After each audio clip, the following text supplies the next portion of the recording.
트럼프가 한국에 총구를 겨눴습니다. 한국이 미국 자리를 넘본다고요? 하하, 웃기는 소리군요. 눈치껏 빠지십시오, 대한민국. 전 세계 해양 패권을 거머쥐겠다 선언했던 트럼프. 그러나 얼마 뒤 트럼프의 예상을 벗어난 일이 발생했습니다. 미국보다 먼저 해상 원자력 설계 승인을 받은 나라가 나타난 겁니다. 그 나라의 이름은 바로 대한민국. 미국이 졌다는 사실에 자존심이 상했던 트럼프는 한국의 허점을 찾아오라는 명령과 함께 검증단을 파견했습니다. 검증단이 돌아오기만 하면 한국을 무너뜨릴 생각으로 말이죠. 하지만 72시간 뒤 도착한 검증단의 보고 한마디에 백악관 전체가 패닉에 빠졌습니다. 한국이 없으면 미국의 핵 잠수함도 끝입니다. 도대체 무슨 일이 벌어진 걸까요? 미국을 압도한 한국의 원자력 기술. 지금 시작합니다. 미국이 원자력에서 뒤처질 수 있다는 말을 들으면 대부분의 미국인은 웃을 겁니다. 저도 그랬어요. 최초의 상업용 원자력 발전소가 어디서 돌아갔는지 기억하시나요? 펜실베이니아였습니다. 최초의 핵잠수함 노틸러스 호가 어디서 진수됐는지도요. 코네티컷이었어요. 원자력은 미국이 만들었고, 미국이 키웠고, 미국이 표준이었습니다. 그런데 2025년 12월 어느 아침, NSC 공유망에 올라온 문서 한 장이 그 자신감에 금을 그었습니다. 첫 줄에 적힌 건 러시아도 중국도 아니었어요. 한국이었습니다. 해상 원자력 플랫폼, ABS 원칙 승인.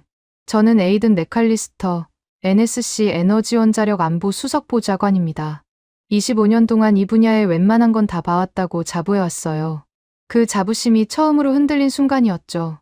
문서를 열기 전에 먼저 발신 라인을 확인했습니다. 에너지부 산하 분석팀이었어요. 흔한 경로였죠. 매주 수십 건씩 올라오는 업계 동향 요약 중 하나일 거라고 생각했습니다. 그런데 제목이 이상했어요. 보통은 기술명이나 기업명이 먼저 오거든요.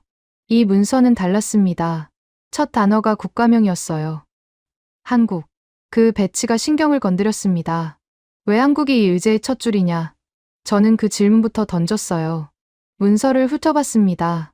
핵심은 간단했어요. 한국의 해상 원자력 플랫폼 개념 설계가 ABS로부터 원칙 승인을 받았다는 내용이었죠. ABS는 미국 성급기관입니다. 미국의 권위가 한국의 설계에 도장을 찍었다는 얘기였어요. 저는 코웃음을 쳤습니다.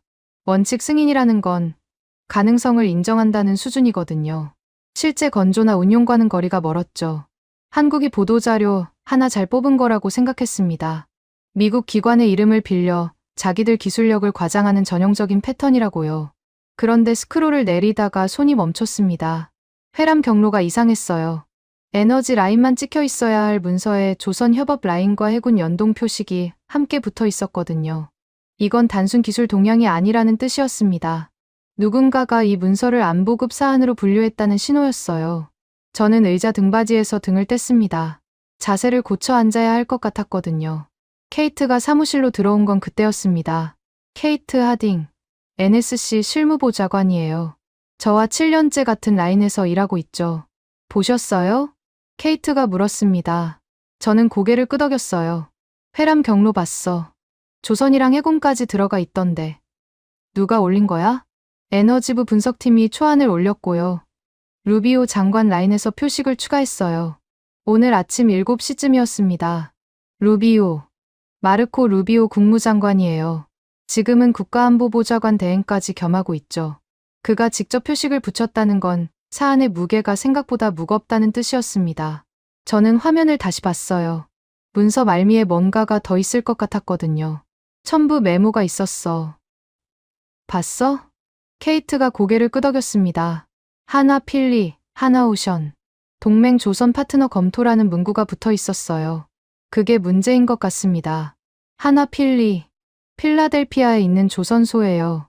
한국 기업 하나가 인수한 미국 조선소죠. 하나오션은 한국 거제에 있는 조선소고요. 두 이름이 같은 문서에 나란히 적혀 있었습니다. 저는 그 조합이 왜 불편한지 정확히 알았어요. 해상 원자력이 단순한 발전 기술이 아니라 조선과 연결되는 순간, 이건 에너지 문제가 아니라 해군력 문제가 되거든요. 핵잠수함 생산과 정비라는 단어가 머릿속에서 떠올랐습니다. 저는 케이트에게 물었습니다. 루비오 라인에서 후속 지시가 있었어? 아직 없어요. 다만 오후에 상황 점검 회의가 잡혔다는 연락은 받았습니다. 안건이 뭔데? 구체적으로는 안 알려줬어요. 그런데 이 문서가 회의 자료로 들어간다고 했습니다.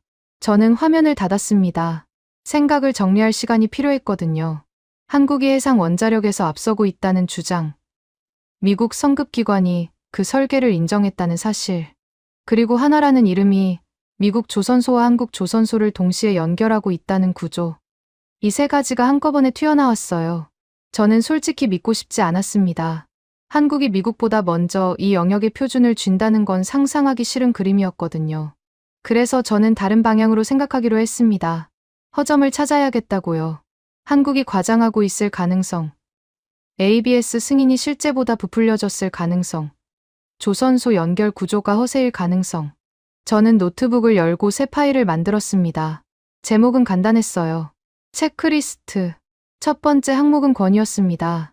ABS 승인이 진짜 의미 있는 건지, 아니면 형식적인 인정에 불과한 건지 확인해야 했어요.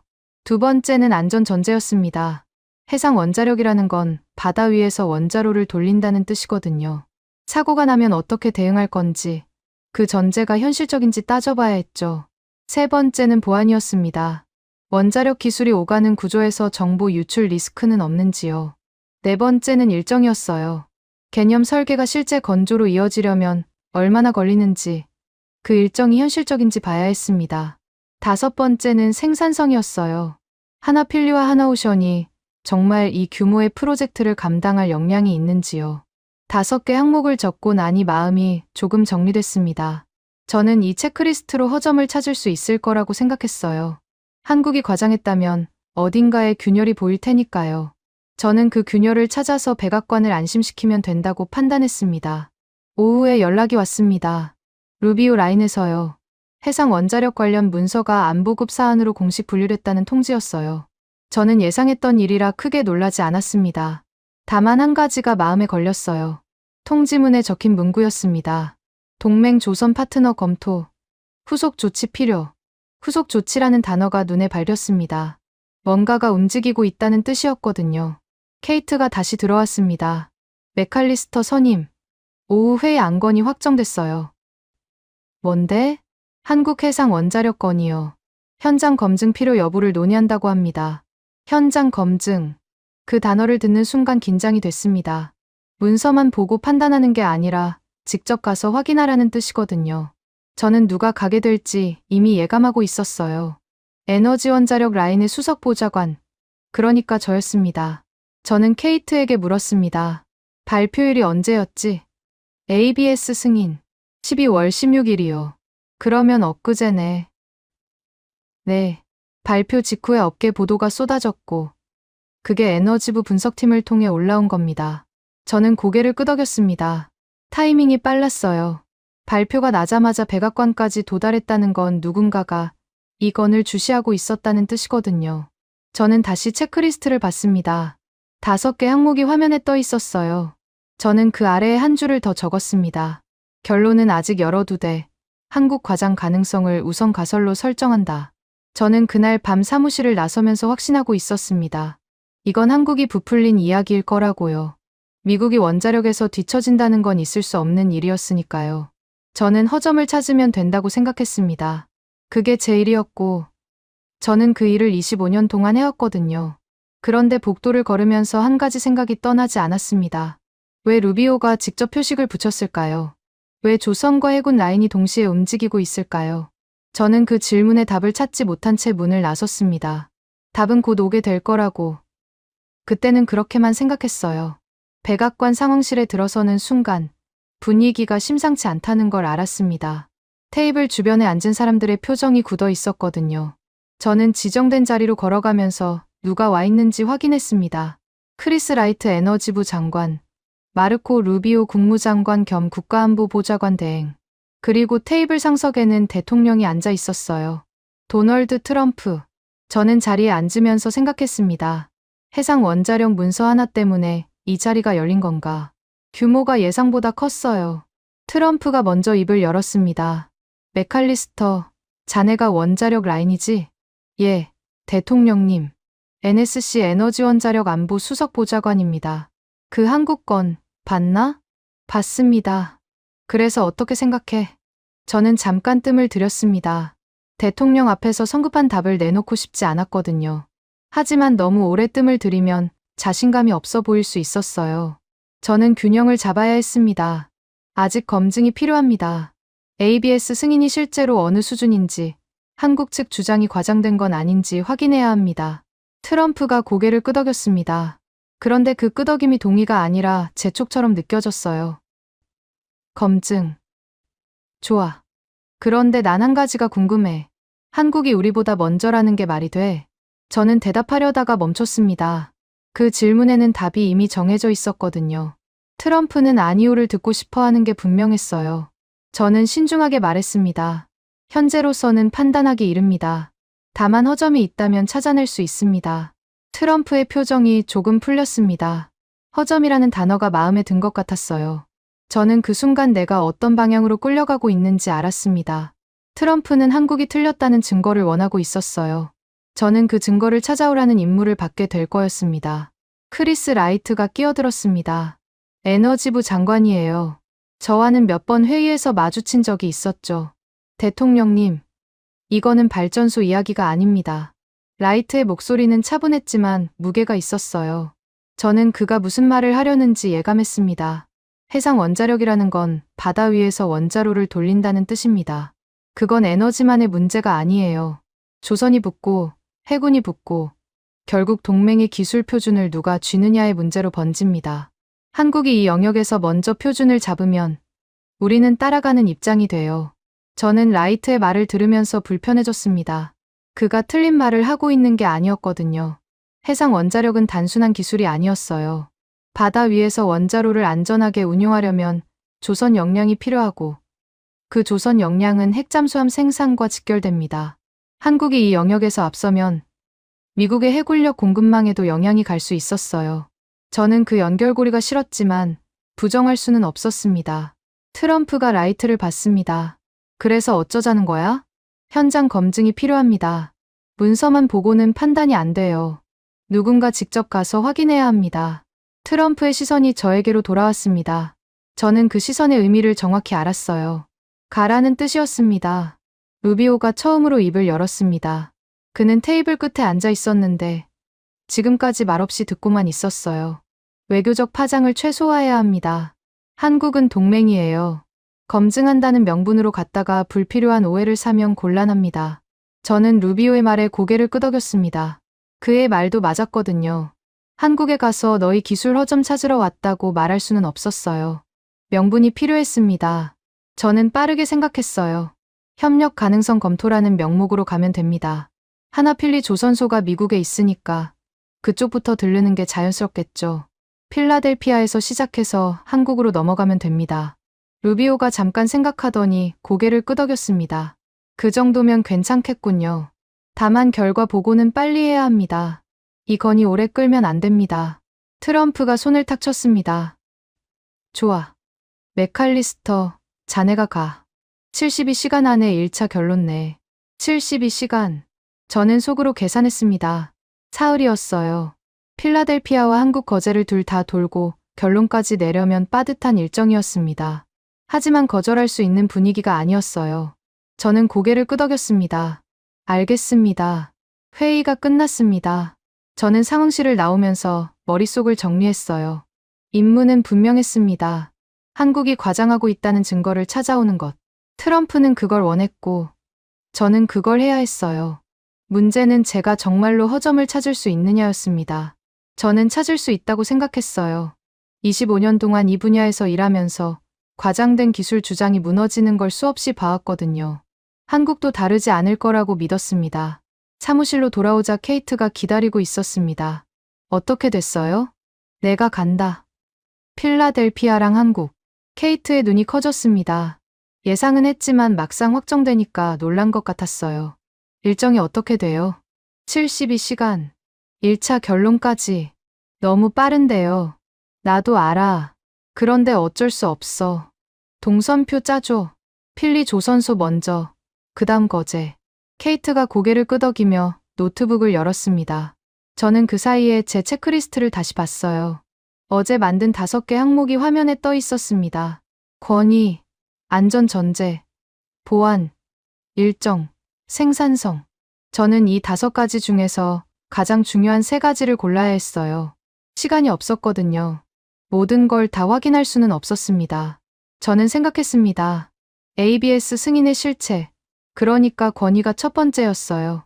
그게 진짜 의미 있는 건지 아닌지부터 확인해야 했습니다. 두 번째는 안전전제였어요.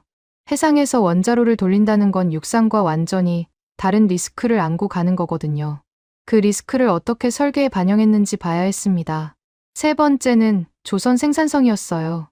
하나필류와 하나오션이 정말 이 규모의 프로젝트를 감당할 수 있는지 현장에서 직접 확인해야 했습니다. 저는 체크리스트를 수정했습니다. 검증 범위를 3가지로 좁혔어요. ABS 원칙 승인의 근거, 안전 전제의 현실성, 조선 생산성. 이 3가지에서 허점을 찾으면 됐습니다. 저는 찾을 수 있다고 확신했어요. 케이트가 동선표 초안을 보여줬습니다. 내일 아침 필라델피아로 출발하시면 돼요. 하나필리 조선소에서 오후 늦게 현장 점검하고 다음날 아침 한국행 비행기 타시면 됩니다. 거제에서 하루, 돌아오는 비행기에서 보고서 마무리하면 72시간 안에 맞출 수 있어요. 빠듯했지만 불가능하지는 않았습니다. 저는 고개를 끄덕였어요. 그렇게 하자. 저는 그날 밤 보고서 목차를 완성했습니다. 제목은 한국해상 원자력 현장 검증 보고서로 정했어요. 목차는 간단했습니다. 1항, ABS 원칙 승인 분석. 2항, 안전 전제 검토. 3항, 조선 생산성 평가. 4항, 결론 및 권고. 저는 사항에 들어갈 내용을 이미 머릿속으로 그리고 있었어요.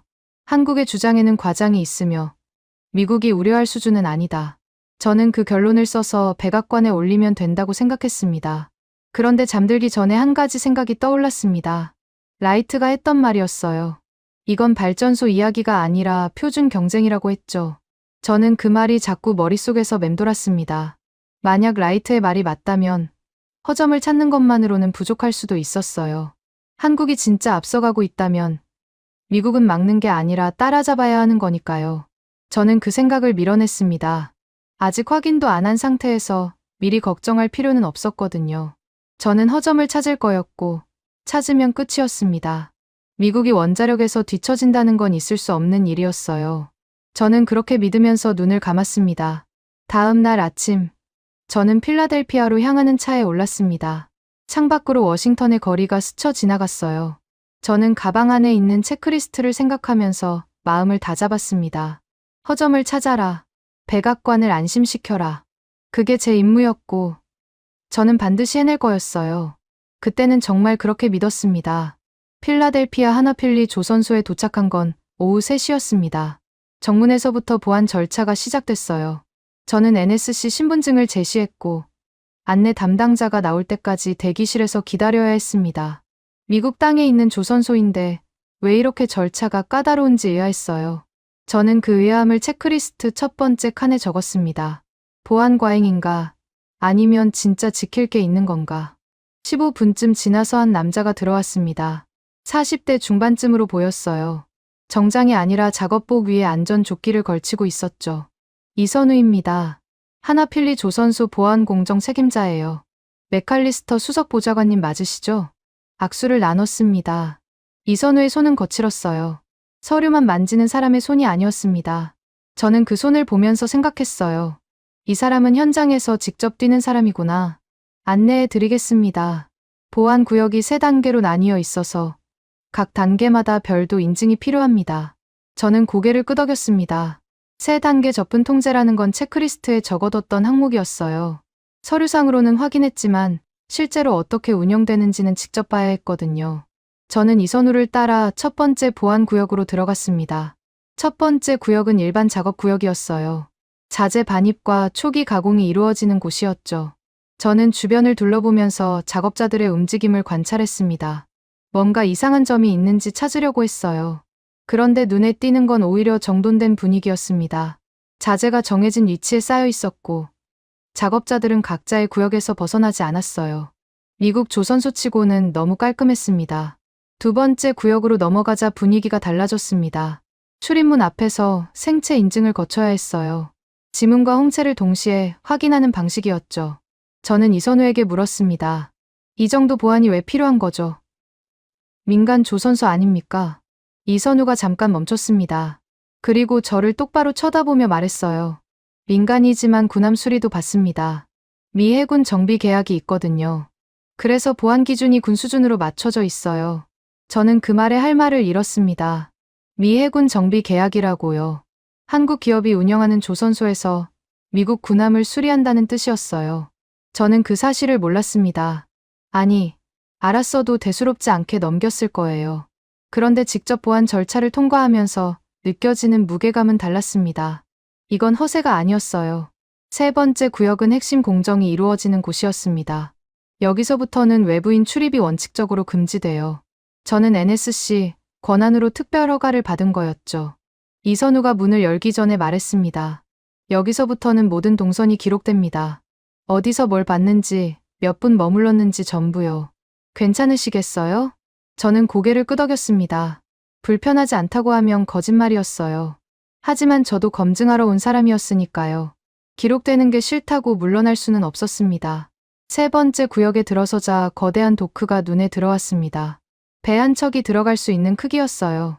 저는 그 규모에 잠깐 압도당했습니다. 서류에서 봤던 숫자와 실제 눈앞에 펼쳐진 광경은 완전히 다른 느낌이었거든요. 저는 스스로에게 말했어요. 규모에 휘둘리지 마라. 허점을 찾아야 한다. 이선우가 옆에서 태블릿을 꺼냈습니다. 공정 추적 시스템을 보여드릴게요. 저희가 어떻게 품질을 관리하는지 확인하실 수 있습니다. 화면에 표가 떴습니다.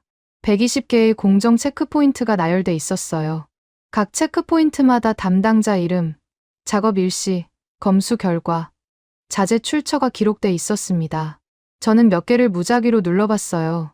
모든 항목이 빈칸 없이 채워져 있었습니다. 저는 속으로 생각했어요. 이건 보여주기용으로 만든 게 아니다. 진짜 쓰고 있는 시스템이다. 문서에서 자재까지, 자재에서 작업자까지, 작업자에서 검수까지 전부 연결돼요. 어느 한 단계에서 이상이 생기면 다음 단계로 못 넘어갑니다. 이선우의 설명을 들으면서 저는 당혹스러웠습니다. 이 정도 추적 체계를 갖춘 조선소가 미국에 몇 개나 될까요? 저는 솔직히 모르겠었어요. 체크리스트에 적어뒀던 생산성, 항목이 흔들리는 느낌이었습니다. 그때 다른 남자가 다가왔습니다. 60대 후반쯤으로 보였어요. 흰머리에 주름이 깊었지만 눈빛은 날카로웠습니다. 정길남입니다. 여기 현장 고문이에요. 25년 전에 이 조선소가 하나로 넘어오기 전부터 있었죠. 25년. 저는 그 숫자에 잠깐 멈췄습니다. 저도 이 분야에서 25년을 일했거든요. 같은 시간을 한 조선소에서 버틴 사람이 눈앞에 있었어요. 정길남이 말을 이었습니다. 맥칼리스터 보좌관님, 뭘 확인하러 오셨는지 대충 알아요. 허점 찾으러 오셨죠? 저는 잠깐 당황했습니다. 그렇게 직접적으로 말할 줄은 몰랐거든요. 하지만 부정할 수도 없었어요. 검증하러 왔습니다. 허점이 있는지 없는지 확인하는 것도 검증의 일부죠. 정길남이 고개를 끄덕였습니다. 그럼 이거 보세요. 정길남이 태블릿에서 다른 화면을 열었습니다. 거기에는 과거 기록들이 나열돼 있었어요. 날짜와 함께 요청, 거절, 사유라는 칸이 있었습니다. 저는 몇 개를 읽어봤어요. 2019년 3월, 납기 단축 요청, 거절, 사유 공정 무결성 훼손 우려, 2021년 7월, 자재 대체 요청, 거절, 사유 승인 규격 미충족, 2023년 2월, 검수 간소화 요청, 거절, 사유 안전 기준 이탈. 저는 화면을 보면서 불편해졌습니다. 이건 편법 요청을 거절한 기록이었어요. 누군가 빨리 해달라고, 싸게 해달라고, 대충 해달라고 요청했는데 전부 거절당한 기록이었습니다. 저는 정길남에게 물었어요. 이 요청들은 누가 한 겁니까? 고객사요. 미국 업체들도 있고 정부 관련 하청도 있었어요. 다 거절했습니다. 저는 그 말을 듣고 잠시 아무 말도 못했습니다. 미국 쪽 요청도 거절했다는 뜻이었거든요. 보통 한국 기업이 미국 시장에서 이런 식으로 버티기는 쉽지 않아요. 거절하면 계약이 끊기니까요. 그런데 이 조선소는 거절하고도 살아남았습니다. 아니, 살아남은 정도가 아니라 미 해군 정비 계약까지 따냈어요. 정길남이 덧붙였습니다. 원칙을 지키면 처음엔 손해를 봐요. 그런데 시간이 지나면 신뢰가 쌓입니다. 신뢰가 쌓이면 더 큰 계약이 들어와요. 저희는 그렇게 25년을 버텼습니다. 저는 체크리스트를 다시 봤습니다. 허점 찾기라고 적어둔 제목이 눈에 들어왔어요. 저는 그 제목이 갑자기 어색하게 느껴졌습니다. 허점을 찾으러 왔는데 허점 대신 원칙이 보이고 있었거든요. 그때 화상 연결이 들어왔습니다. 한국 거제에 있는 하나오션 쪽이었어요. 화면에 40대 후반쯤 되어 보이는 남자가 나타났습니다. 김봉수입니다. 하나오션 품질감리 고문이에요. 화상으로 먼저 인사드립니다. 김봉수는 화면 너머로 표 하나를 띄웠습니다. 거제와 필리 두 조선소의 작업 분담표였어요. 어떤 공정은 거제에서, 어떤 공정은 필리에서 진행되는지 정리돼 있었습니다. 저는 그 표를 보면서 혼란스러웠어요. 두 조선소가 한 프로젝트처럼 연결돼 있었거든요. 거제에서 기본 설계와 핵심 모듈을 만들고 필리에서 최종 조립과 현지 적용을 맡습니다. 품질 기준은 동일하게 적용돼요. 같은 언어를 쓰는 거죠. 같은 언어. 저는 그 표현이 머릿속에 남았습니다. 한국과 미국에 있는 두 조선소가 같은 품질 언어를 쓴다는 뜻이었어요. 저는 그게 가능한 건지 의심스러웠지만 눈앞에 증거가 있었습니다. 공정 추적 시스템, 편법 거절 기록, 작업 분담표. 전부 서류가 아니라 현장에서 돌아가고 있는 것들이었어요. 저는 체크리스트를 다시 열었습니다. 그리고 제목을 수정했어요. 허점 찾기를 지우고 최악 전제 확인이라고 적었습니다. 허점을 찾는 게 아니라 이들이 정말 최악의 상황을 대비하고 있는지 확인하는 게 맞는 방향 같았거든요. 저는 그 변화가 싫었습니다. 내가 흔들리고 있다는 증거였으니까요. 김봉수가 화면 너머로 말했습니다. 맥칼리스터 보좌관님, 내일 거제에서 뵙겠습니다. 한 가지 미리 말씀드릴 게 있어요. 뭔데요? 저희 설계 철학의 핵심이 있습니다. 최악을 기본값으로 두겠다는 거예요. 내일 그 의미를 직접 보여드리겠습니다. 최악을 기본값으로. 저는 그 문장이 무슨 뜻인지 정확히 이해하지 못했습니다. 하지만 그 문장이 주는 무게감은 느껴졌어요. 저는 고개를 끄덕이며 화상 연결을 끊었습니다. 그날 밤, 저는 필라델피아 호텔에서 잠을 이루지 못했습니다. 체크리스트를 몇 번이나 다시 봤어요. 허점을 찾으려고 왔는데 허점 대신 다른 것들이 보이고 있었습니다. 원칙, 추적, 거절, 그리고 최악을 기본값으로. 저는 그것들이 무엇을 의미하는지 아직 정리하지 못했어요. 다만 한 가지는 분명했습니다. 내일 거제에서 보게 될 것이 제 확신을 완전히 무너뜨릴 수도 있다는 예감이었어요. 거제에 도착한 건 다음 날 오후였습니다. 하나오션 정문에서 김봉수가 직접 나와 있었어요. 화상으로만 봤던 얼굴을 실제로 마주하니 느낌이 달랐습니다. 화면에서는 차분해 보였는데 직접 보니 눈빛에 힘이 있었어요. 저는 악수를 나누면서 생각했습니다. 이 사람은 뭔가를 확신하고 있구나. 비행 괜찮으셨어요? 길었지만 견딜만 했습니다. 바로 브리핑룸으로 안내해 드릴게요. 안전해석 팀장이 기다리고 있습니다. 저는 김봉수를 따라 건물 안으로 들어갔습니다. 복도를 걸으면서 주변을 살폈어요. 필라델피아와 비슷한 분위기였습니다. 정돈된 동선, 표지판마다 붙어있는 안전수칙, 작업복을 입은 사람들의 빠른 걸음. 저는 이 조선소도 보여주기가 아니라 진짜로 돌아가는 곳이라는 걸 느꼈어요. 그 느낌이 불편했습니다. 허점을 찾으러 온 사람한테 허점이 안 보이면 곤란하거든요. 브리핑룸에 들어서자 한 여성이 일어섰습니다. 40대 초반쯤으로 보였어요. 짧은 머리에 안경을 쓰고 있었는데 표정이 단단했습니다. 최정임입니다. SMR 안전해석 팀장이에요. 저는 악수를 나눴습니다. 최정임의 손은 이선우나 정길남과 달리 부드러웠어요. 서류와 시뮬레이션을 다루는 사람의 손이었습니다. 하지만 눈빛은 현장 사람들 못지않게 날카로웠어요. 저는 자리에 앉으면서 긴장했습니다. 이 사람이 핵심 브리핑을 맡은 거라면 오늘 들을 내용이 만만치 않을 거라는 예감이 들었거든요. 최정임이 먼저 입을 열었습니다. 맥칼리스터 보좌관님, 질문부터 하셔도 됩니다. 그런데 저희가 먼저 한 가지를 말씀드려야 할 것 같아요. 저는 고개를 끄덕였습니다. 보통 브리핑은 발표자가 자료를 쭉 설명하고 나서 질문을 받는 순서거든요. 그런데 이 사람은 순서를 뒤집으려 하고 있었어요. 저는 가만히 기다렸습니다. 저희 설계의 출발점은 성능이 아닙니다. 저는 그 말에 살짝 당황했어요. 보통 기술 브리핑은 성능부터 자랑하거든요. 출력이 얼마고, 효율이 얼마고, 경쟁사보다 뭐가 좋고, 그런데 성능이 아니라고요. 그럼 뭡니까? 전제입니다. 전제. 저는 그 단어를 곱씹었습니다. 어제 김봉수가 화상으로 했던 말이 떠올랐어요.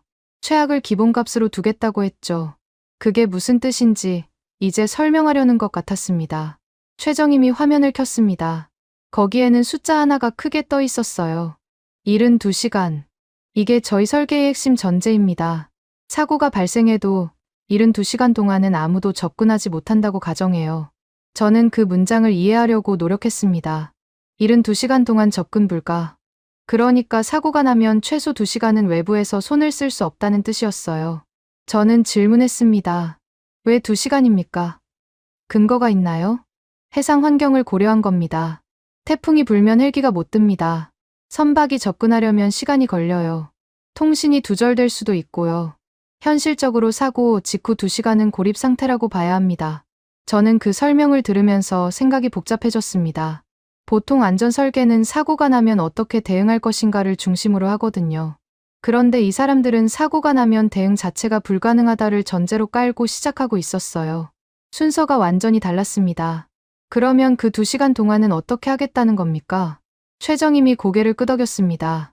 제가 정확히 그 질문을 할 거라고 예상한 표정이었어요. 아무것도 안 해도 버티도록 설계합니다.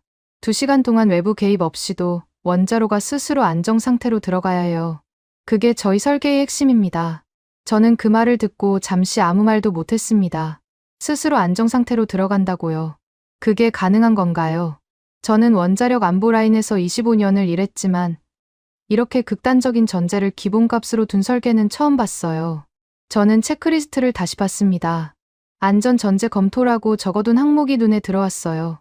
저는 그 항목을 최상단으로 옮겼습니다. 이게 핵심이었어요. 김봉수가 옆에서 말을 보탰습니다. 최 팀장이 말한 전제가 공정해도 그대로 반영됩니다. 저희 품질 기준은 2시간 동안 아무도 못 온다를 가정하고 세워져요. 부품 하나, 용접 하나가 그 전제를 버텨야 합니다.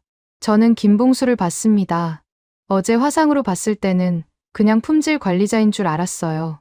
그런데 지금 보니 이 사람은 전제를 현장 언어로 번역하는 역할을 하고 있었습니다. 최정임이 설계 철학을 말하면 김봉수가 그걸 볼트와 용접의 언어로 바꿔주는 거였어요. 저는 질문 방식을 바꿔야겠다고 생각했습니다. 허점을 찾겠다는 접근으로는 안 되겠더라고요. 이 사람들은 이미 최악을 가정하고 있었으니까요. 제가 이런 상황에서는 어떻게 할 건데? 라고 물으면 그 상황이 이미 전제에 포함돼 있을 가능성이 컸어요. 저는 다르게 물어야 했습니다. 그 전제가 거짓이라면 어떻게 됩니까? 최정임이 잠깐 멈췄습니다. 제 질문을 이해하려는 것 같았어요. 무슨 뜻이시죠? 2시간 안에 접근할 수 있다면요. 아니면 2시간이 아니라 3시간, 4시간이 걸린다면요. 전제가 틀렸을 때 설계가 무너지는지 알고 싶습니다. 저는 그렇게 물었습니다. 허점을 찾는 게 아니라 전제를 무너뜨리는 방식으로요. 만약 이 사람들이 전제에만 기대고 있다면 전제가 흔들릴 때 당황할 거라고 생각했어요. 저는 그 당황하는 순간을 포착하고 싶었습니다. 그런데 최정임의 반응은 제 예상과 달랐습니다. 그녀는 고개를 끄덕이며 화면을 넘겼어요. 좋은 질문입니다. 저희도 같은 질문을 했거든요. 화면에 새로운 자료가 떴습니다. 거기에는 반증 시나리오라는 제목이 붙어 있었어요. 2시간이 아니라 30분 만에 접근했을 때, 2시간이 아니라 4시간이 걸렸을 때, 아예 하루 동안 접근이 불가능했을 때, 각 시나리오별로 원자로 상태와 대응 절차가 정리돼 있었습니다. 전제가 틀렸을 때를 미리 검증해 뒀습니다. ABS 심사에서도 이 시나리오들을 전부 제출했어요. 180개 질의 항목 중 3분의 1이 이런 반증 시나리오에 대한 거였습니다. 저는 화면을 보면서 흔들렸습니다. 이 사람들은 제가 던질 질문을 이미 던져봤고 이미 답을 준비해 뒀어요. 저는 허점을 찾으러 온 사람인데 그 허점 찾기 방식까지 예상하고 대비하고 있었던 겁니다. 저는 솔직히 불안해졌어요. 내가 뭘 놓치고 있는 건가? 김봉수가 말을 이었습니다. 보좌관님, 저희가 숨기는 게 없다는 걸 보여드리는 게 목적입니다. 테스트하고 싶으시면 하세요. 자료 다 드릴 수 있어요. 저는 그 말에 잠깐 멈췄습니다. 숨기는 게 없다고요. 보통 검증을 받는 쪽은 방어적이거든요. 질문을 최소화하려 하고 자료를 아끼려 하고 핵심은 피해가려 해요. 그런데 이 사람들은 오히려 자료를 열어젖히고 있었습니다. 공격하라고 초대하는 것 같았어요. 저는 결정했습니다. 그러면 테스트하겠습니다.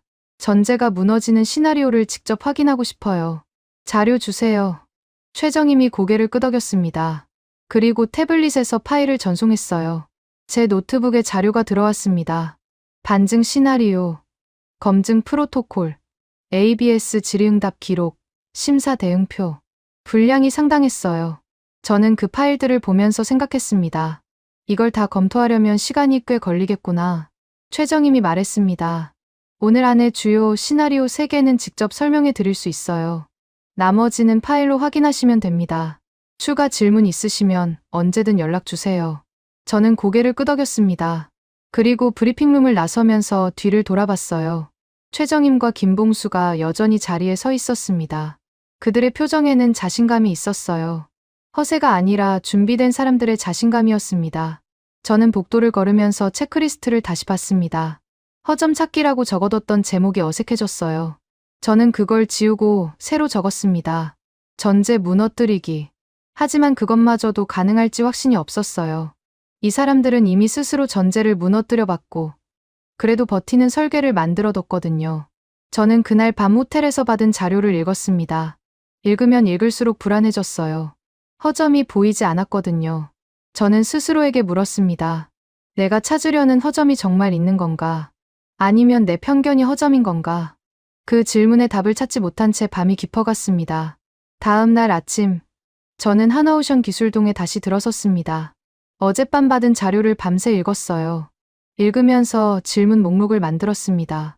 전제가 무너지는 시나리오, 그 시나리오에서 설계가 어떻게 버티는지, 그리고 그걸 누가 검증했는지. 저는 그 3가지를 직접 확인하고 싶었어요. 서류로 보는 것과 눈앞에서 보는 건 다르니까요. 최정임이 브리핑룸 입구에서 기다리고 있었습니다. 잘 주무셨어요? 솔직히 못 잤습니다. 자료 읽느라. 최정임이 살짝 웃었어요. 제가 진지하게 검토했다는 걸 알아차린 것 같았습니다. 오늘은 시연을 준비했어요. 어제 설명드린 전제가 실제로 어떻게 작동하는지 보여드리려고 합니다. 저는 고개를 끄덕였습니다. 시연이라고 했죠. 저는 그 시연에서 허점을 찾을 수 있을 거라고 생각했어요.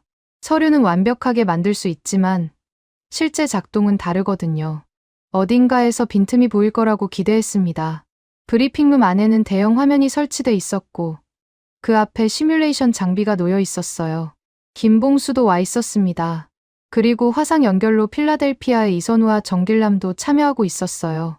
저는 그 구성을 보면서 생각했습니다. 이 사람들은 거제와 필리를 하나의 팀처럼 운영하고 있구나. 최정임이 시연을 시작했습니다.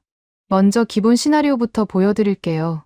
해상 원자력 플랫폼에서 냉각 개통 이상이 발생한 상황입니다.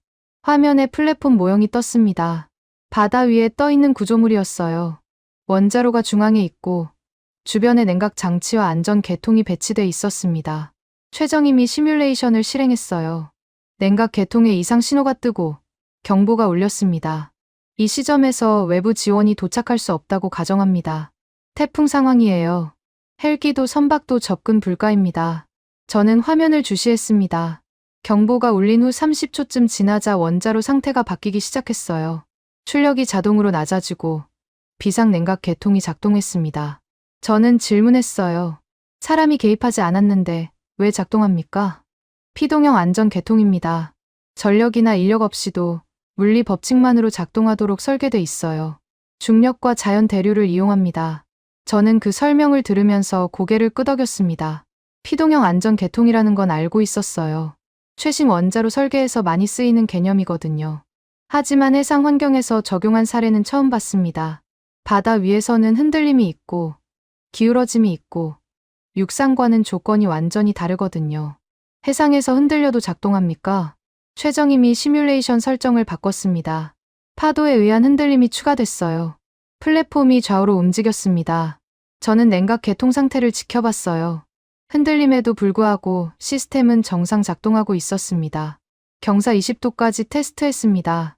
그 이상은 플랫폼 자체가 전복 위험이 있어서 설계 범위 밖이에요. 20도 이내에서는 모든 안전 개통이 정상 작동합니다. 저는 화면을 보면서 할 말을 잃었습니다. 이 사람들은 제가 던질 질문을 이미 시뮬레이션으로 돌려봤어요. 흔들림, 경사, 고립 상황. 전부 테스트해뒀습니다. 저는 다른 질문을 찾아야 했어요. 2시간이 지나면 어떻게 됩니까? 원자로 상태가? 최정임이 시뮬레이션을 2시간 뒤로 넘겼습니다. 화면에 원자로 상태가 떴어요. 출력은 거의 제로에 가까웠고 온도는 안정 범위 안에 있었습니다. 저는 그 숫자를 보면서 인정할 수밖에 없었어요. 2시간 동안 아무도 개입하지 않아도 원자로는 스스로 안정 상태에 들어갔습니다. 이게 저희 설계의 핵심입니다. 72시간은 버티는 시간이 아니에요. 안정에 도달하는 시간입니다. 저는 그 말을 곱씹었습니다. 버티는 게 아니라 안정에 도달한다고요. 관점이 완전히 달랐어요. 보통 안전 설계는 사고 후 얼마나 버틸 수 있나를 따지거든요. 그런데 이 사람들은 사고 후 스스로 끝낸다를 목표로 잡고 있었습니다. 김봉수가 옆에서 말을 보탰습니다. 이 설계를 현장에서 구현하려면 부품 하나하나가 그 기준을 충족해야 해요. 저희 품질 관리가 까다로운 이유가 그겁니다. 시뮬레이션에서 되는 걸 실제로 만들어야 하니까요. 저는 김봉수를 봤습니다. 어제 화상으로 봤을 때와 달리 오늘은 그의 역할이 더 명확하게 보였어요. 최정임이 설계를 말하면 김봉수가 그걸 현장 품질로 연결하는 거였습니다. 이론과 실행이 분리되지 않고 한 팀으로 움직이고 있었어요. 저는 다음 질문으로 넘어갔습니다. ABS 승인은 어떻게 받은 겁니까? 시뮬레이션만 보여준 건 아니겠죠. 최정임이 화면을 전환했습니다. ABS 심사 기록이 떴어요. 지뢰 항목 목록이 나열돼 있었습니다. 저는 숫자를 세어봤어요. 180개였습니다. ABS에서 180개 지뢰 항목을 보내왔어요. 저희는 각 항목에 대해 근거 자료와 시뮬레이션 결과를 제출했습니다. 심사 기간은 약 6개월이었어요. 저는 지뢰 항목 몇 개를 읽어봤습니다. 피동형 안전 계통의 작동 조건, 해상 환경에서의 구조 안정성, 비상시 통신 두절 대응 절차. 전부 제가 던지려던 질문들이었어요. 저는 속으로 생각했습니다. ABS 심사관들도 나와 같은 질문을 했구나. 그리고 이 사람들은 전부 통과했구나. 화상 연결로 정길남의 목소리가 들려왔습니다. 맥칼리스터 보좌관님, 제가 한 가지 덧붙여도 될까요? 저는 화면을 봤습니다.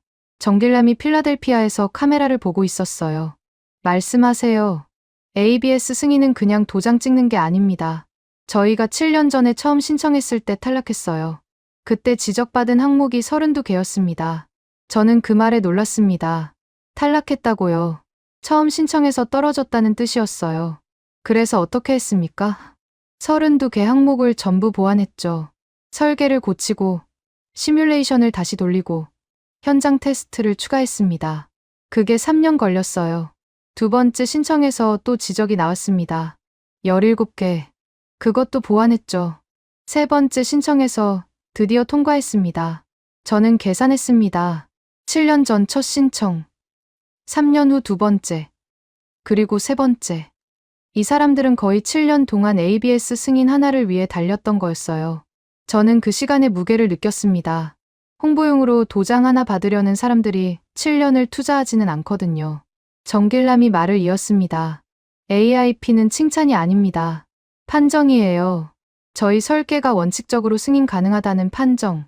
그 판정을 받으려고 저희는 7년 동안 수백 번 거절당하고 수정했습니다. 저는 그 말을 듣고 잠시 침묵했습니다.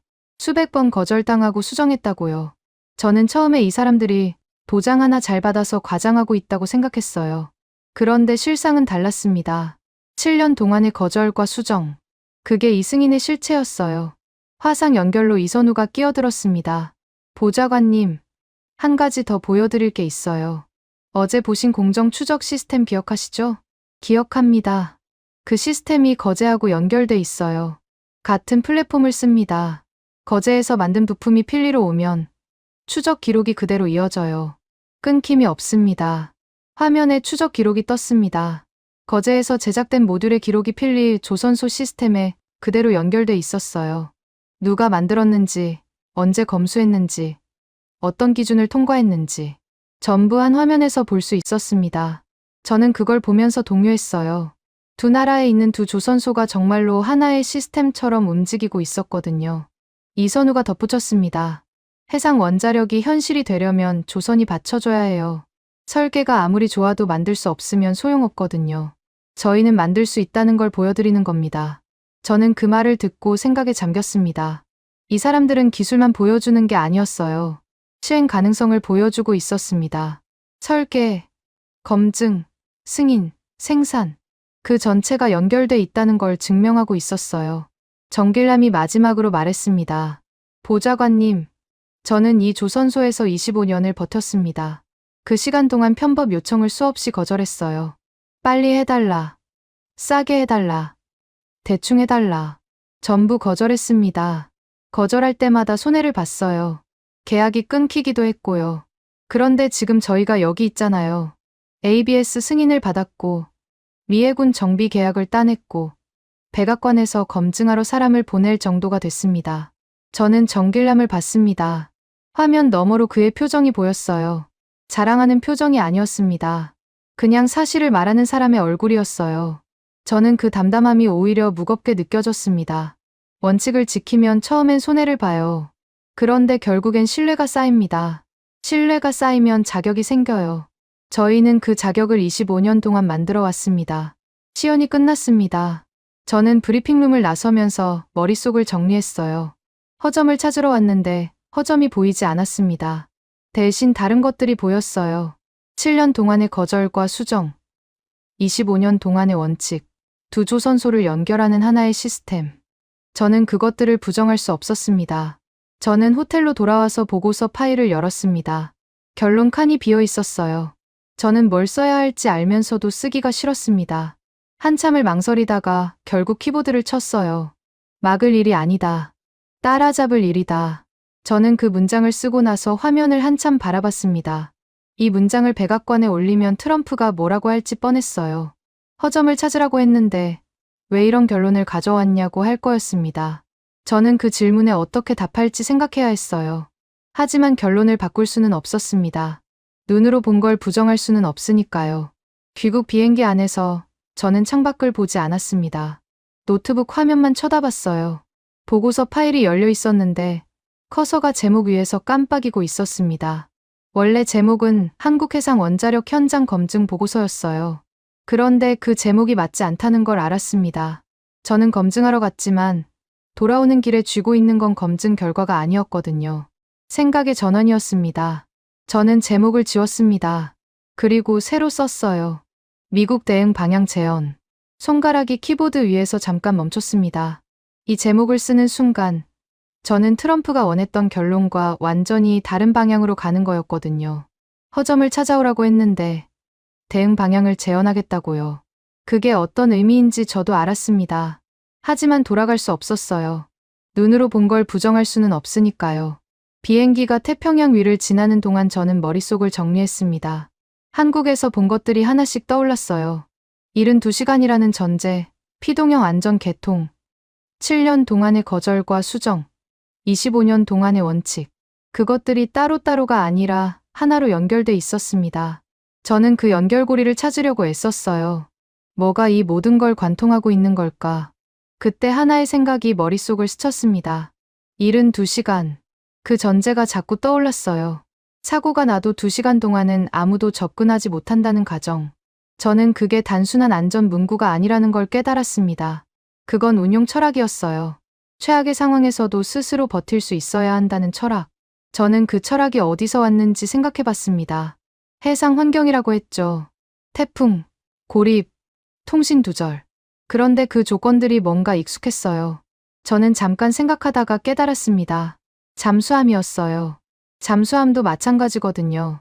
수중에서는 외부 지원이 불가능합니다. 통신도 제한되고 구조도 어려워요. 잠수함 승조원들은 그 고립 상태에서 스스로 모든 문제를 해결해야 합니다. 저는 노트북에 메모를 적었습니다. 72시간 잠수함 운용 철학과 유사. 그 연결이 머릿속에서 선명해졌어요. 한국이 해상 원자력에서 앞서고 있다는 건 단순히 기술이 좋다는 게 아니었습니다. 고립 상태에서 운용하는 방법을 알고 있다는 뜻이었어요. 그리고 그건 핵잠수함 기술과 직결되는 영역이었습니다. 저는 등이 서늘해지는 느낌을 받았습니다. 이건 발전소 이야기가 아니었어요. 라이트가 처음에 했던 말이 맞았습니다. 해상 원자력은 표준 경쟁이었고 그 표준은 해군력과 연결돼 있었어요.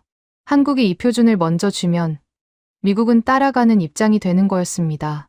저는 그 그림이 싫었지만 현실을 부정할 수는 없었어요. 비행기가 미국 영공에 진입할 즈음 케이트에게서 연락이 왔습니다. 위성 통신으로 메시지가 도착했어요. 보좌관님, 도착 시간 확인했습니다. 공항에서 바로 백악관으로 가시면 됩니다. 보고 일정이 내일 오전으로 잡혔어요. 저는 답장을 보냈습니다. 내일 오전이면 시간이 촉박하네. 보고서 초안 지금 보낼 테니까 먼저 검토해줘. 알겠습니다.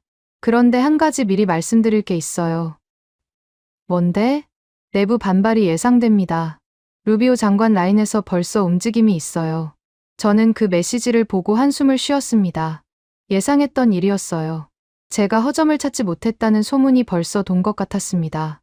루비오 라인은 외교적 관점에서 이 건을 보고 있었고 한국과의 협력보다는 통제를 원할 거였어요. 저는 그 반발을 뚫어야 했습니다. 구체적으로 어떤 움직임이야? 아직 공식적인 건 없어요. 다만 비공식 채널로 한국 기술 과대평가 우려하는 메모가 돌고 있다고 합니다. 저는 그 메모의 내용을 짐작할 수 있었습니다. 한국이 과장하고 있다. ABS 승인은 형식에 불과하다. 미국이 굳이 협력할 필요 없다. 그런 논리일 거였어요. 문제는 그 논리가 제가 출발하기 전에 가졌던 생각과 똑같다는 거였습니다. 저도 처음엔 그렇게 생각했거든요. 하지만 현장을 보고 나니 달라졌어요. 달라진 걸 어떻게 전달할지가 관건이었습니다. 케이트, 반발 포인트를 정리해줘. 누가 뭘 걱정하는지 목록으로 만들어. 알겠습니다. 도착하시면 바로 드릴게요. 저는 통신을 끊고 다시 보고서를 봤습니다. 결론 부분이 비어 있었어요. 저는 뭘 써야 할지 알았지만 어떻게 써야 할지는 아직 정리가 안 됐습니다. 트럼프는 짧은 걸 좋아해요. 2문장 정도면 핵심을 전달해야 했습니다. 저는 생각했어요. 2문장으로 뭘 말해야 하지. 비행기가 착륙한 건 밤 11시쯤이었습니다. 공항에서 케이트가 기다리고 있었어요. 차에 타자마자 케이트가 태블릿을 건넸습니다. 반발 포인트 정리했어요. 크게 3가지입니다. 저는 화면을 봤습니다. 첫 번째, 자존심. 미국이 원자력에서 한국에 뒤처진다는 인식 자체가 불쾌하다는 거였어요. 두 번째, 로비. 미국 내 조선업계와 원자력 업계가 한국과의 협력을 반대할 가능성이 있었습니다. 세 번째, 통제. 한국의 기술 주도권을 넘기면 미국이 통제력을 잃는다는 우려였어요. 저는 그 3가지를 보면서 생각했습니다. 전부 감정과 이해관계의 문제였어요. 기술이나 사실의 문제가 아니었습니다. 저는 사실로 싸워야 했어요. 감정으로 싸우면 질 테니까요. 케이트, 내가 본 걸 정리해 줄게. 메모해. 케이트가 태블릿을 열었습니다. 첫째, 한국의 해상 원자력 설계는 과장이 아니야. ABS 승인은 7년 동안의 거절과 수정 끝에 나온 거야. 형식이 아니라 실질이야. 케이트가 고개를 끄덕이며 타이핑했습니다. 둘째, 72시간이라는 전제는 안전 문구가 아니라 운용 철학이야. 이건 잠수함 운용과 같은 맥락이야. 고립 상태에서 스스로 버티는 능력. 한국이 이걸 먼저 체계화하고 있어. 잠수함이요? 응. 핵잠수함 기술과 연결되는 영역이야. 해상 원자력 표준을 쥐는 나라가 핵잠 기술에서도 앞서게 돼. 케이트의 표정이 진지해졌습니다. 그녀도 이건의 무게를 이해한 것 같았어요. 셋째, 하나필리와 하나오션은 하나의 시스템으로 연결돼 있어. 품질 언어가 같아. 미국과 한국에 있는 두 조선소가 같은 기준으로 움직여. 이건 협력의 기반이 이미 있다는 뜻이야. 저는 거기까지 말하고 잠깐 멈췄습니다. 그리고 덧붙였어요. 결론은 하나야. 한국을 막으려고 하면 안 돼. 협력해야 해. 협력하지 않으면 미국이 뒤처져. 케이트가 타이핑을 멈추고 저를 봤습니다. 트럼프 대통령이 이걸 받아들일까요? 저는 솔직하게 대답했습니다. 모르겠어. 하지만 사실을 숨길 수는 없어. 내가 본 걸 그대로 보고해야 해. 차가 백악관 근처에 도착했습니다. 저는 내리기 전에 보고서 파일을 다시 열었어요. 결론 칸에 2문장을 적었습니다. 첫 번째 문장. 한국의 해상 원자력 설계는 과장이 아니며 ABS 원칙 승인은 검증된 절차의 결과다. 두 번째 문장. 미국이 해상 원자력 표준을 함께 쥐려면 한국과의 협력이 필수다. 저는 그 두 문장을 보면서 생각했습니다. 이걸 백악관에 올리면 싸움이 시작될 거야. 하지만 피할 수 없었어요. 저는 검증하러 갔고 검증 결과를 보고해야 했습니다. 그게 제 일이었거든요. 케이트가 물었습니다. 보고서 구조는 어떻게 잡으실 거예요? 저는 생각했습니다. 보통 보고서는 배경, 분석, 결론 순서로 가요. 하지만 이번엔 다르게 해야 할 것 같았어요. 트럼프는 결론부터 듣고 싶어 할 테니까요. 판정문 구조로 가자. 결론을 먼저 말하고, 근거를 나열하고, 마지막에 권고를 붙여. 판정문이요? 응. 이건 분석 보고서가 아니야. 판정이야. 한국이 앞서고 있다는 판정. 그 판정을 먼저 내리고, 왜 그런지 설명하는 거야. 케이트가 고개를 끄덕였습니다. 저는 보고서 파일을 저장하고 노트북을 닫았어요. 내일 아침까지 마무리해야 했습니다. 시간이 촉박했지만 구조는 잡혔어요. 이제 실행만 남았습니다. 그날 밤, 저는 사무실에서 보고서를 완성했습니다. 결론 문장을 맨 앞에 배치했어요. 협력 없이는 뒤처진다. 그 문장이 보고서의 첫 줄이었습니다. 저는 그 문장을 쓰면서 결심했어요.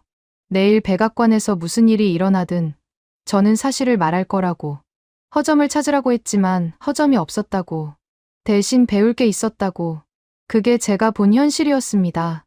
창밖이 밝아오고 있었습니다. 저는 보고서를 한 번 더 읽어보고 파일을 닫았어요. 몇 시간 후면 백악관 보고가 시작될 거였습니다. 저는 그 자리에서 어떤 반응이 나올지 예상할 수 없었어요. 다만 한 가지는 분명했습니다. 오늘은 싸움이 아니라 판정을 내리는 날이라는 거였어요. 저는 그 판정을 위해 준비된 모든 걸 쏟아낼 생각이었습니다.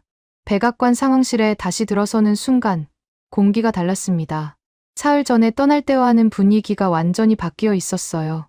테이블 주변에 앉은 사람들의 표정이 긴장돼 있었습니다. 저는 지정된 자리로 걸어가면서 누가 와 있는지 확인했어요. 트럼프, 루비오, 라이트. 출발할 때와 같은 구성이었습니다. 하지만 그들의 눈빛이 달랐어요. 뭔가를 기다리는 눈빛이었습니다. 저는 그 기다림의 무게를 느꼈어요. 트럼프가 먼저 입을 열었습니다. 맥칼리스터, 다녀왔나?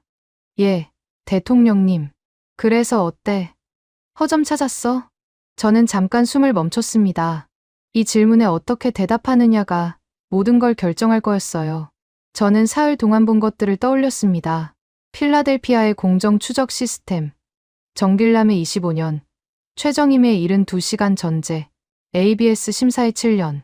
그것들이 머릿속에서 하나로 연결됐어요. 저는 대답했습니다. 허점을 찾는 방식 자체가 틀렸습니다. 회의실이 조용해졌습니다. 트럼프의 표정이 굳어졌어요. 저는 그 표정을 예상했습니다. 하지만 물러설 수 없었어요. 저는 보고서를 열었습니다. ABS 원칙 승인은 형식이 아닙니다. 7년 동안의 거절과 수정 끝에 나온 결과예요. 180개 질의 항목을 통과해야 받을 수 있는 판정입니다. 한국이 과장하고 있다는 가정 자체가 틀렸어요. 트럼프가 팔짱을 꼈습니다. 불쾌한 표정이었어요. 하지만 말을 끊지는 않았습니다. 저는 계속했어요.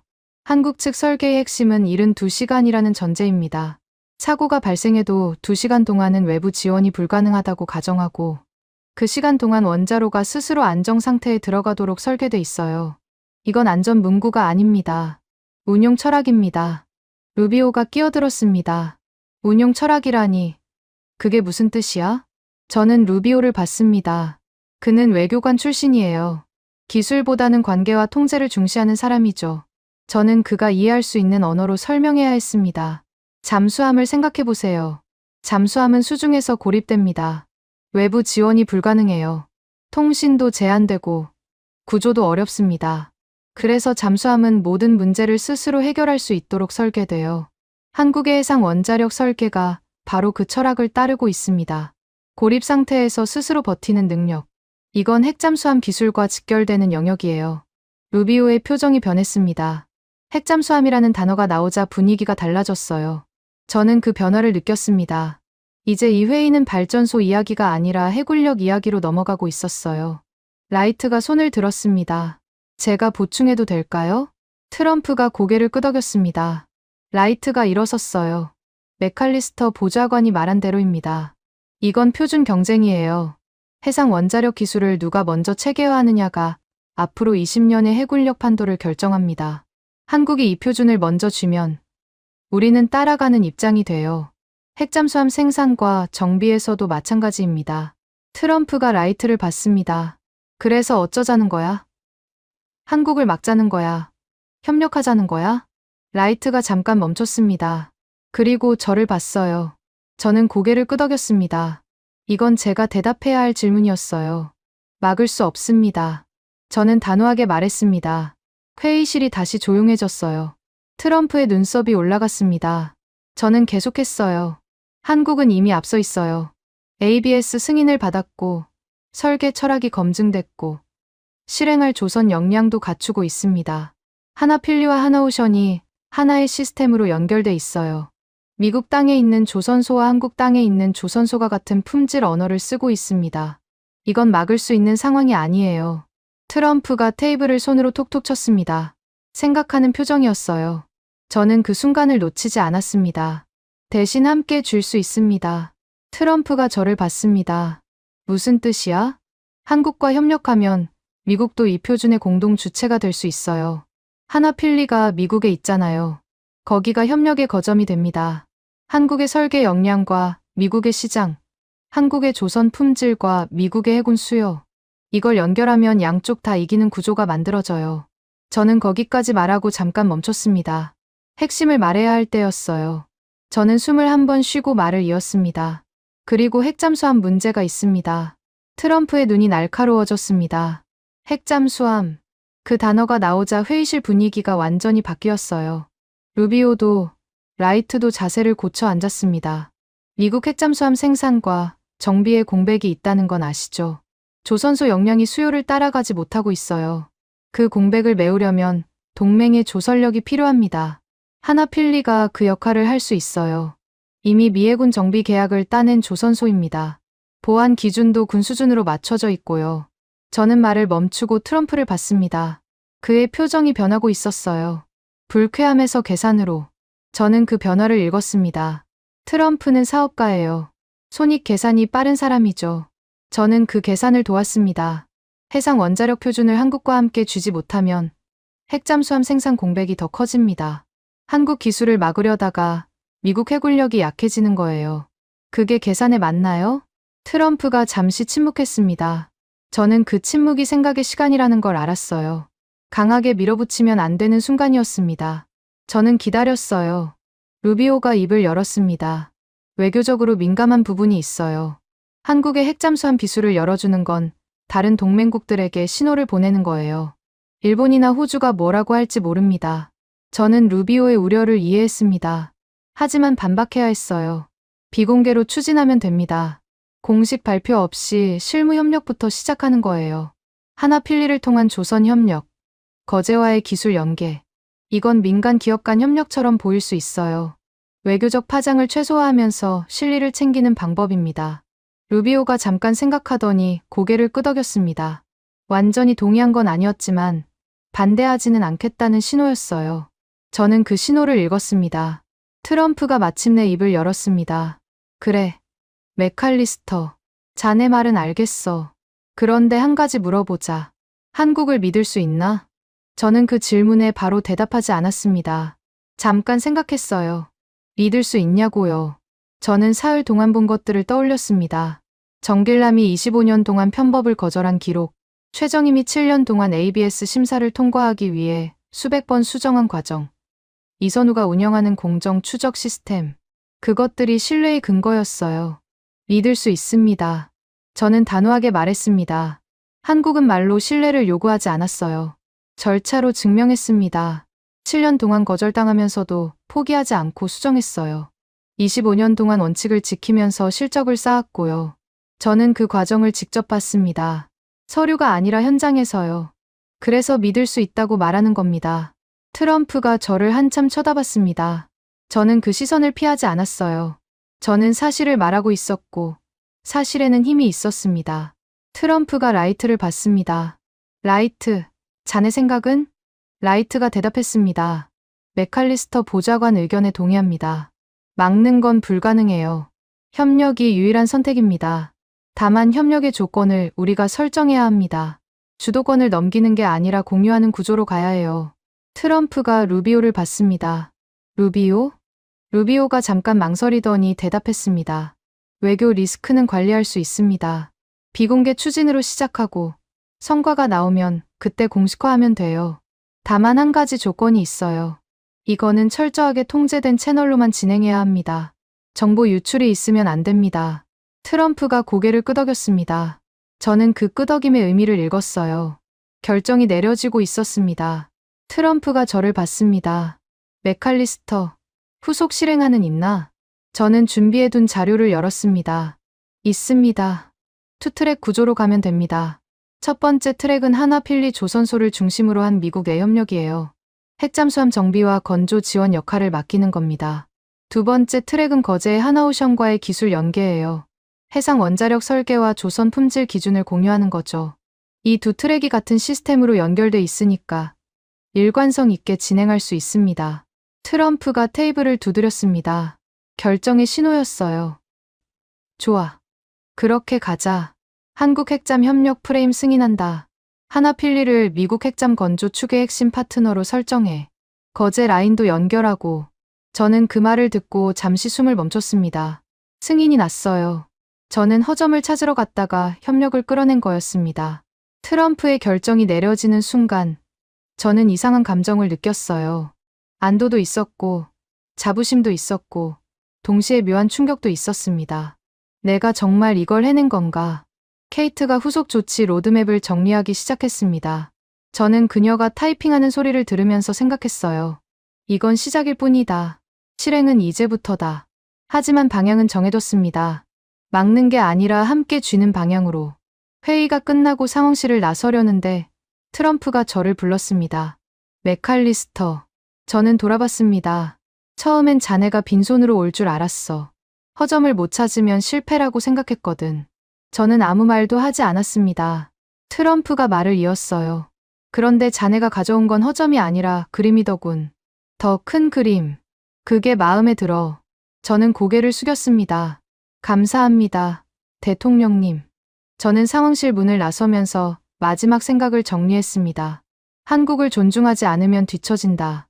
저는 그 문장을 보고서 결론에 적어뒀었어요. 그 문장이 오늘 현실이 됐습니다. 한국은 칭찬받아서 여기까지 온 게 아니었어요. 검증받아서 온 거였습니다. 그리고 오늘 백악관에서 그 검증은 판정으로 봉인됐습니다. 2025년 12월 23일. 저는 사무실 창가에 서서 워싱턴의 겨울하늘을 바라보고 있었습니다. 어제 백악관 보고가 끝났어요. 트럼프의 승인이 났고 후속 실행안이 가동되기 시작했습니다. 저는 그 과정을 승인이라고 부르고 싶지 않았어요. 그건 승인이 아니었습니다. 전환이었어요. 케이트가 사무실 문을 두드렸습니다. 보좌관님, 투트랙 후속 일정표 최신본 나왔어요. 저는 돌아서서 케이트를 봤습니다. 그녀가 태블릿을 들고 있었어요. 저는 고개를 끄덕이며 자리에 앉았습니다. 보여줘. 케이트가 화면을 넘겼습니다. 거제와 필리, 두 조선소의 협력 일정이 정리돼 있었어요. 첫 번째 단계는 하나필리를 중심으로 한 미해군 정비 역량 강화였습니다. 두 번째 단계는 거제 라인과의 설계 기준 통합이었고요. 세 번째 단계는 해상 원자력 플랫폼 공동 개발 협의였습니다. 저는 그 일정표를 보면서 생각했어요. 일주일 전만 해도 이 그림은 존재하지 않았습니다. 저는 허점을 찾으러 갔고 돌아올 때는 협력의 프레임을 들고 왔어요. 그 변화가 아직도 믿기지 않았습니다. 케이트, 정길남 씨 연락처 있지? 예, 있어요. 필리 조선소 통해서 연결할 수 있습니다. 화상 연결 하나 잡아줘. 오늘 중으로. 케이트가 고개를 끄덕이며 나갔습니다. 저는 화면에 떠있는 일정표를 다시 봤어요. 정길남. 25년 동안 편법을 거절한 사람. 저는 그 사람에게 한마디 해야 할 것 같았습니다. 뭐라고 할지는 아직 정하지 못했지만 해야 한다는 건 분명했어요. 오후에 화상 연결이 잡혔습니다. 화면에 정길남의 얼굴이 떴어요. 필라델피아는 아침이었습니다. 정길남이 커피잔을 들고 있었어요. 맥칼리스터 보좌관님, 연락 주셔서 감사합니다. 아닙니다. 제가 드릴 말씀이 있어서요. 정길남이 잠깐 멈췄습니다. 저를 기다리는 표정이었어요. 저는 뭐라고 시작해야 할지 고민했습니다. 그리고 솔직하게 말하기로 했어요. 처음에 저는 허점을 찾으러 갔습니다. 한국이 과장하고 있다고 생각했거든요. 미국 기관의 이름을 빌려서 자기들 기술을 부풀린 거라고요. 정길남이 고개를 끄덕였습니다. 화나거나 불쾌해하는 표정이 아니었어요. 그냥 듣고 있었습니다. 그런데 현장에서 본 건 달랐어요. 편법 거절 기록, 공정 추적 시스템, ABS 심사 7년. 그게 전부 연결돼 있더군요. 저는 그걸 보고 생각을 바꿨습니다. 정길남이 커피잔을 내려놓았습니다. 보좌관님, 저는 그 기록을 자랑하려고 보여드린 게 아닙니다. 그냥 사실이니까 보여드린 거예요. 저희가 뭘 해왔는지, 어떻게 버텨왔는지, 그걸 직접 보시면 판단하실 수 있을 거라고 생각했어요. 저는 그 말을 듣고 잠시 침묵했습니다. 자랑이 아니라 사실이라고요. 저는 그 태도가 처음부터 끝까지 일관됐다는 걸 깨달았어요. 한국 측은 단 한 번도 우리가 최고다라고 말하지 않았습니다. 대신 절차를 보여줬고, 기록을 열었고, 검증을 받아들였어요. 저는 그게 무엇인지 이제 알았습니다. 신뢰를 만드는 방식이었어요. 정길남 씨, 한 가지 알려드릴 게 있습니다. 말씀하세요. 어제 백악관에서 결정이 났어요. 하나필리가 미국 핵잠수함 건조 축의 핵심 파트너로 지정됐습니다. 거제 라인과의 기술 연계도 승인됐고요. 정길남의 표정이 변했습니다. 놀란 것 같았어요. 하지만 금방 평소의 담담한 표정으로 돌아왔습니다. 그렇군요. 감사합니다, 보좌관님. 감사할 건 제 쪽이에요. 당신이 25년 동안 지킨 원칙이 오늘의 결정을 가능하게 했습니다. 편법을 거절한 기록, 그게 파트너 자격의 증거가 됐어요. 정길남이 잠시 아무 말도 하지 않았습니다. 화면 너머로 그의 눈이 촉촉해지는 것 같았어요. 저는 그 순간을 방해하고 싶지 않았습니다. 잠시 후 정길남이 입을 열었어요. 25년 동안 많이 힘들었습니다. 거절할 때마다 욕도 먹었고 계약도 잃었어요. 그래도 버틴 건 언젠가 이런 날이 올 거라고 믿었기 때문이에요. 오늘 그 믿음이 틀리지 않았다는 걸 알았습니다. 저는 고개를 끄덕였습니다. 더 이상 말이 필요 없었어요. 저와 정길남 사이에는 이미 말보다 깊은 이해가 생겨 있었습니다. 화상 연결을 끊고 나서 저는 노트북을 열었습니다. 파일함에서 오래된 문서 하나를 찾았어요. 제가 처음에 만들었던 체크리스트였습니다. 허점 찾기라는 제목이 붙어 있었죠. 권위, 안전 전제, 보안, 일정, 생산성. 5개 항목이 나열돼 있었어요. 저는 그 체크리스트를 한참 쳐다봤습니다. 일주일 전에 저였어요. 한국이 과장하고 있다고 확신했던 사람. 허점을 찾으면 끝이라고 생각했던 사람.